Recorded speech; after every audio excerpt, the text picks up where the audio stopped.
2014 సంవత్సరం సార్వత్రిక ఎన్నికల్లో ఎన్నికల వాగ్దాన పత్రంలో స్థానిక సంస్థల్లో బీసీలకు 50% రిజర్వేషన్ అమలు చేస్తామన్న హామీని నెరవేర్చాలని, అలాగే సమగ్ర కుల గణన చేసిన బీసీల జనాభా ఎంత ఉన్నదో అంత శాతం స్థానిక సంస్థల్లో నామినేటెడ్ పదవుల విద్యా ఉద్యోగాల్లో రిజర్వేషన్లు కల్పించడంతో పాటు వారు అభివృద్ధి సంక్షేమం కొరకు జనాభా దామాషా ప్రకారం నిధులు కేటాయింపు చేయాలని కోరుతూ బహుజన సమాజ్ పార్టీ రాష్ట్ర కార్యదర్శి అంపావతి గోవిందు సత్యసాయి జిల్లా కలెక్టర్కు వినతి పత్రం సమర్పించడం జరిగింది.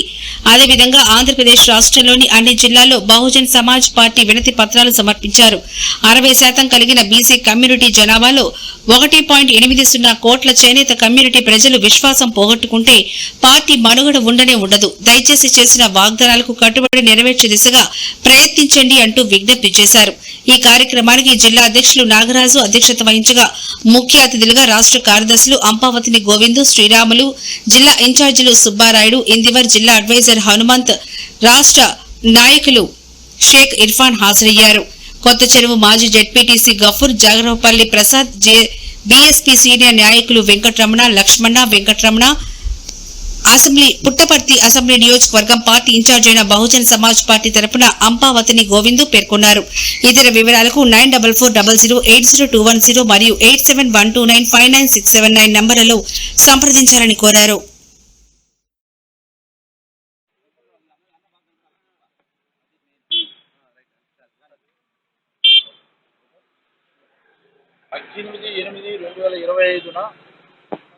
సత్య జిల్లా కలెక్టర్ గారికి బహుజన సమాజ్ పార్టీ రాష్ట్ర నాయకత్వం పిలుపు మేరకు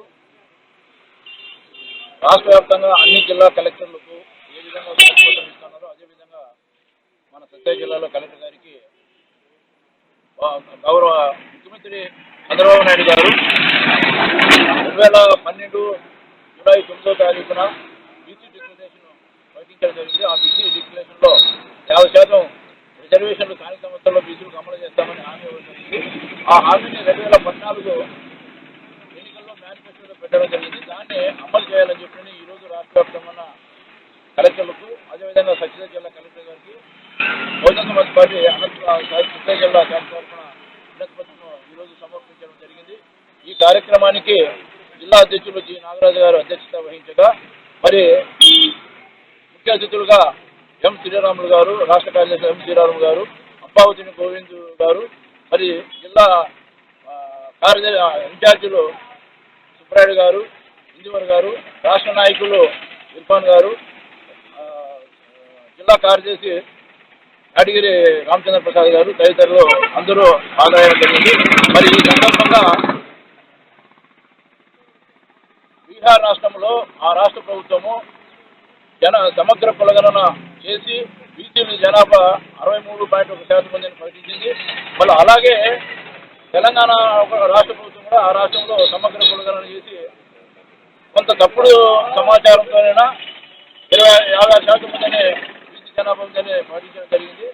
మరి ఆ విధంగానే ఆంధ్రప్రదేశ్లో బీసీల జనాభా తీయాలని చెప్పని గౌరవ బహుజన సమాజ్ పార్టీ జాతీయ అధ్యక్షురాలు మహేష్ కుమారి మాయావతి గారి ఆదేశాల మేరకు ఆంధ్రప్రదేశ్లో ఉన్నటువంటి బహుజన సమాజ్ పార్టీ ఈ అంశాన్ని స్వీకరించి ఆంధ్రప్రదేశ్లో ఉన్నటువంటి బీసీలకు జనాభా సమగ్ర కులగణన చేసి బీసీల జనాభా ఎంత ఉందో అంత వాటా చట్టసభల్లోనా, స్థానిక సంస్థల్లోనా, నామినేటెడ్ పదవుల్లోనా, విద్యా ఉద్యోగాల్లోనా రిజర్వేషన్లు కల్పించడంతో పాటు వారి జనాభా అభివృద్ధి సంక్షేమం కొరకు జనాభా దామాషా ప్రకారం నిధులు ఖర్చు చేయాలని చెప్పి అదేవిధంగా కేంద్ర ప్రభుత్వం జాతీయ జనగణనలో కులగణన చేయాలని అనేక విధాలుగా నిరంతరం పోరాటాలు చేసి డిమాండ్ చేయడం జరిగింది.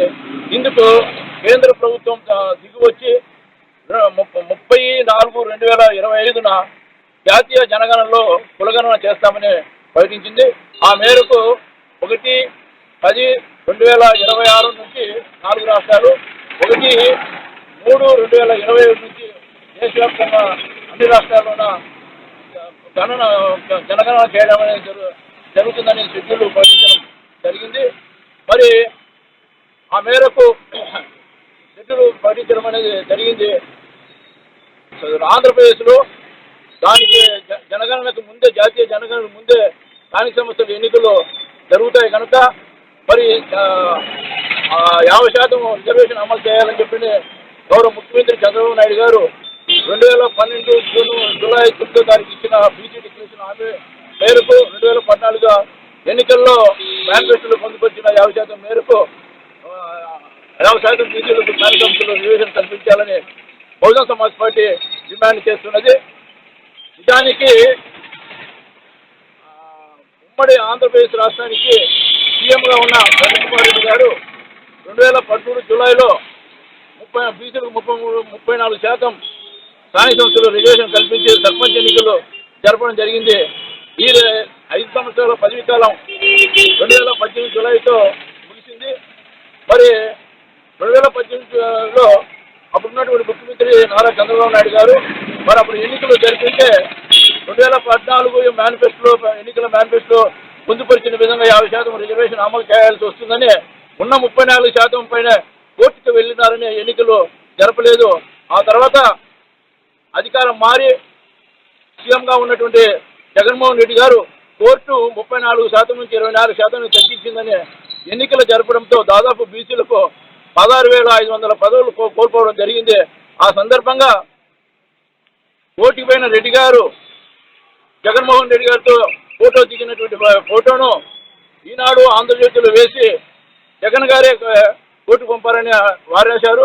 మరి అదేవిధంగా అదే రెడ్డి గారు చంద్రబాబుతో దిగిన ఫోటోను సాక్షి పేపర్లో వేసి చంద్రబాబే కోర్టు పంపారని చెప్పి రాశారు. మరి ఈ విధంగా నిజంగానే 2018లోనే ఎన్నికలు జరిపి ఉంటే చంద్రబాబు గారు బీసీలకు ఇంతటి తీరని అన్యాయం జరిగి ఉండేది కాదు. అందుకే గౌరవ ముఖ్యమంత్రి చంద్రబాబు నాయుడు గారు 50% మీరు ఇచ్చిన హామీ మేరకు ఎన్నికలు స్థానిక సంస్థలు రిజర్వేషన్లు కల్పించాలని ఈ అంశం అమలయ్యేందుకు ఈ 50% రిజర్వేషన్ అమలయ్యేందుకు బీసీ ఎంపీలు, ఎమ్మెల్యేలు, ఎమ్మెల్సీలు, మంత్రులతో పాటు వైఎస్ఆర్సీపీ, కాంగ్రెస్, సిపిఐ, సిపిఎం, ప్రజా సంఘాలు, బీసీ సంఘాలన్నీ కూడా చంద్రబాబు ప్రభుత్వంపై ఒత్తిడి తేవాలని చెప్పి ఈ సందర్భంగా డిమాండ్ చేస్తూ జై భీమ్, జై భారత్.